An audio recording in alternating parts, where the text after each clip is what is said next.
Hello students, the topic we are going to discuss today is physiology of neuromuscular junction. Students आज आपको हम neuromuscular junction की physiology के बारे में बताएंगे। ये हमारी मस्कुलर सिस्टम के अंदर आती हैं। इनकी डेफिनेशन होती है junction between terminal branch of nerve fibre and muscle fibre. इनका जो जंक्शन होता है, इसको जो इनका जंक्शन होता है इसको एनएमजी बोलते हैं। न्यूरॉन में मस्कुलर और न्यूरॉन्स में जो हमारा जंक्शन होता है नर्व में और मसल्स में, उसी के फाइबर्स को हम न्यूरोमस्कुलर जंक्शन बोलते हैं, जिसमें junction between terminal branch of nerve fibre and muscle fibre. इनका जो जंक्शन है वो हमारा नर्व फाइबर और मसल फाइबर के बीच का जो टर्मिनल है उसी वो हम न्यूरोमस्कुलर जंक्शन के नाम से जानते हैं। Each branch of motor neuron form a single junction with A muscle fibre.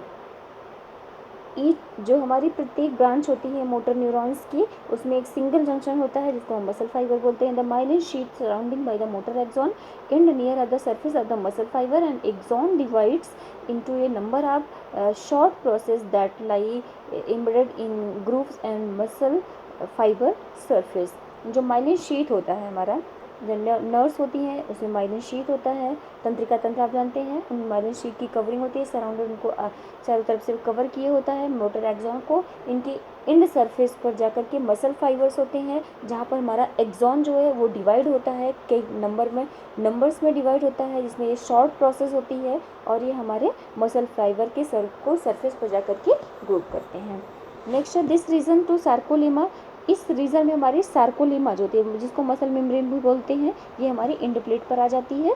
और acetylcholine is a neurotransmitter in these synapse. इनका जो सिनेप्स होता है उसमें हमारा एसिटाइलकोलिन, जो एसिटाइलकोलिन हमारा न्यूरोट्रांसमीटर होता है, न्यूरॉन्स में जो हमारे मैसेज को ट्रांसफर करने का काम होता है वो हमारा इसमें फ्लो होने लगता है। इंडप्लेट potential can be recorded at the motor input when the presynaptic membrane is activated to release। इंटरप्लेट पर इनका पोटेंशियल जो होता है वो रिकॉर्ड होने लगता है। इनकी जो मोटर इनप्लेट होती हैं उनमें प्री सिनेप्टिक मेम्ब्रेन जो होती है वो इसकी एक्टिवेट होती है, जो ACH को एसिटाइलकोलिन को रिलीज करना शुरू कर देती है।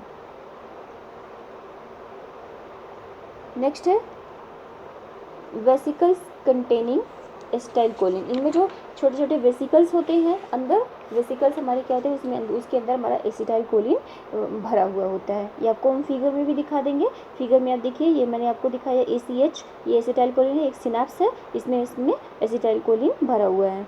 Neuromuscular transmission. अब इनका ट्रांसमिशन कैसे होता है? Transfer of information from motor nerve ending to muscle fibre through neuromuscular junction to initiate muscle contraction. जो हमारा इन्फॉर्मेशन कोई भी किसी भी टाइप की इन्फॉर्मेशन अगर हमारी बॉडी में जाती है तो वो ट्रांसफ़र होती है मोटर नर्व एंडिंग के थ्रू, जो हमारी मसल फाइबर के थ्रू होते हुए न्यूरोमस्कुलर जंक्शन तक आती है और जो इनिशिएट करती है मसल को कॉन्ट्रैक्ट करने के लिए। अब इनके कुछ स्टेप्स होते हैं जो न्यूरोमस्कुलर ट्रांसमिशन होता है, कैसे हमारे इंफॉर्मेशन ट्रांसमिशन होता है, उनके कुछ स्टेप्स होते हैं। नंबर 1 है नर्व एक्शन पोटेंशियल। सबसे पहले हमारे नर्व में एक्शन पोटेंशियल जनरेट होगा। Calcium entry in the synaptic terminus. जैसे ही हमारा नर्व पोटेंशियल एक्टिवेट होगा वैसे ही हमारी कैल्शियम की एंट्री अंदर की तरफ प्री सिनेप्टिक टर्मिनस की तरफ शुरू हो जाएगी। Release of acetylcholine pointer. और इनकी वजह से हमारा जैसे ही हमारे कैल्शियम की एंट्री होगी, कैल्शियम की वजह से हमारा एसिटाइलकोलिन जो सिनेप्स में भरा होता है वो रिलीज होना शुरू हो जाता है। Diffuse of acetylcholine across cleft. इनकी प्री सिनेप्टिक से पोस्ट सिनेप्टिक की तरफ एसिटाइलकोलिन हमारा रिलीज होना, डिफ्यूज होना शुरू होता है। Combination of acetylcholine with postsynaptic receptor and acetylcholine break down via esters.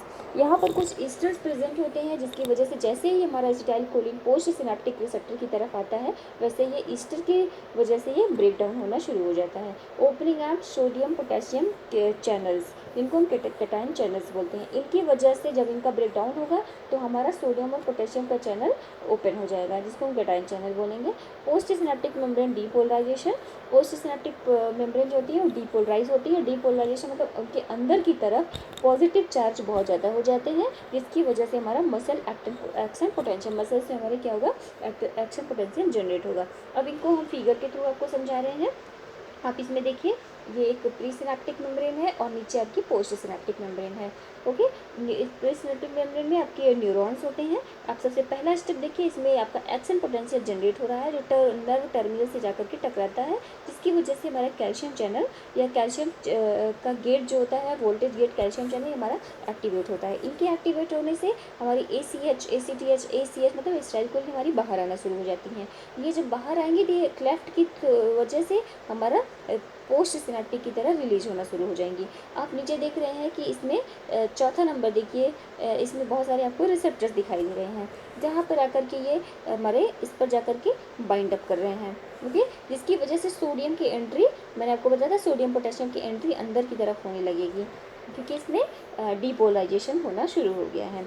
जब डीपोलराइजेशन होगा तो फिर उसके बाद यहाँ पे इंड प्लेट पोटेंशियल होगा, इंड प्लेट में पोटेंशियल जनरेट होगा, जिसकी वजह से एक्शन पोटेंशियल हमारा क्या होगा, मसल्स को कॉन्ट्रैक्ट करेगा। ओके, अब जैसे इसमें मैंने पहला स्टेप दिखाया, action potential depolarise nerve terminal, इसमें डीपोलराइजेशन हो रहा है, वोल्टेज गेट हमारा कैल्शियम चैनल एक्टिवेट हो रहा है, जिसकी वजह से एक्सोसाइटोसिस की वजह से एसिटाइलकोलिन बाहर हो जा रहा है। एसिटाइलकोलिन हमारा जो बाहर हो जाएगा तो ये एसिटाइलकोलिन रिसेप्टर पर जाकर बाइंड हो रहा है, कैल्शियम इन्फ्लक्स, तो acetylcholine receptor depolarise muscle fibre और मसल फाइबर्स को डीपोलराइज कर रहा है, मतलब कि इसके अंदर पॉजिटिविटी बहुत ज़्यादा हो जा रही है। Voltage gated sodium channel generated action potential, जो हमारा वोल्टेज गेटेड सोडियम का चैनल है वो एक्शन पोटेंशियल को जनरेट कर रहा है, जिसकी वजह से हमारे ईस्ट्रेज, हमारे एंजाइम, एस्ट्रेज एक एंजाइम है जो डिग्रेडेट कर रहा है, डिग्रेड्स कर रहा है एसिटाइलकोलिन को और उनके टर्मिनल पर जाकर के अपना सिग्नल बाइंड कर रहा है।